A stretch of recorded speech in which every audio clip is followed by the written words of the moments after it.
Maine DOT signs are dotted up and down Interstate 95 every 5 miles or so on both northbound and southbound sides, spouting various government propaganda memes such as, "Keep masking up, we're almost there." This advice from the same governor who told us she would need just 2 weeks of masks to, quote, flatten the curve a year ago, but has conjured up one arbitrary excuse after another to force people to wear those silly, ridiculous, and completely ineffective face masks for an entire year with no end in sight under the guise of her emergency powers. With the Democrat-controlled Maine legislature's recent vote to continue allowing the governor unchecked dictatorial control via her self-proclaimed emergency powers, Mainers are coming together to place a citizens' initiative on the ballot in 2022, which would rein in those powers by requiring a 2/3 vote of the legislature for all emergency powers extended past 30 days. At a recent St. Patrick's Day supper in the state capitol, the pro-freedom group Beacon for Sovereignty pledged its support to Free Maine PAC in its quest to gather enough signatures to get that citizens' initiative on the ballot for the voters to decide.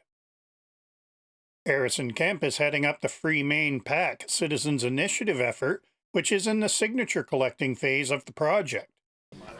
Yeah, so the idea is to limit the governor's authority during a state of emergency. Right now, whoever is governor is allowed to do a really wide array of things that affect people in a negative way, and there is no recourse for the legislature or for the people who are affected.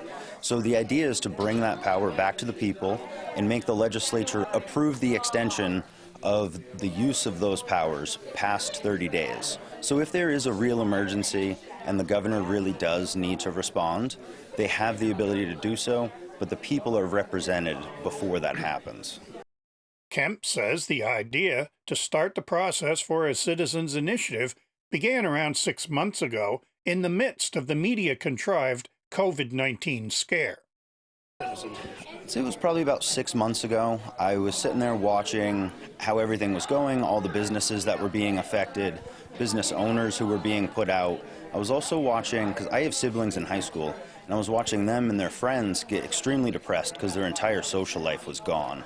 So I'm looking at all these negative side effects of the lockdowns that don't necessarily have to do with the health of people, but just affect their lives in very negative ways.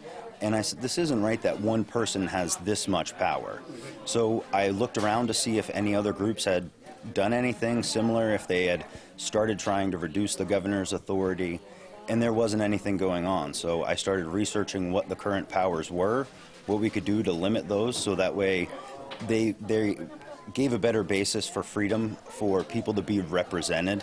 And that's what we did. We just put it together, and through a lot of research on what the current laws are and what they should be, we were able to come up with this.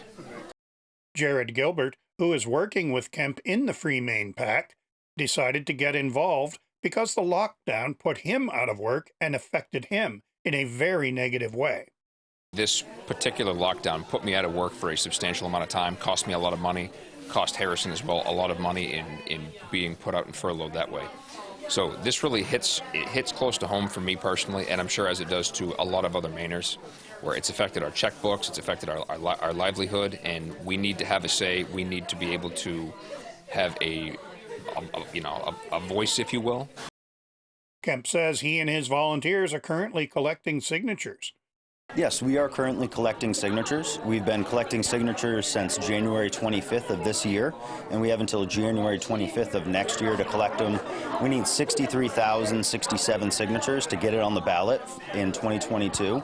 So that's the goal. And if you want to sign, go to email us at info@freemainpac.com, or go to freemainpac.com, and you can also take our quick little survey, sign up to say, hey, I want to sign.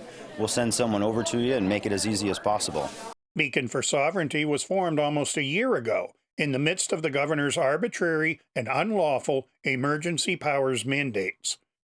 Carly Estes is president of Beacon for Sovereignty and pledges her group's support to any who need it. If you have a business and you need people to stand with you, that's what we are here for.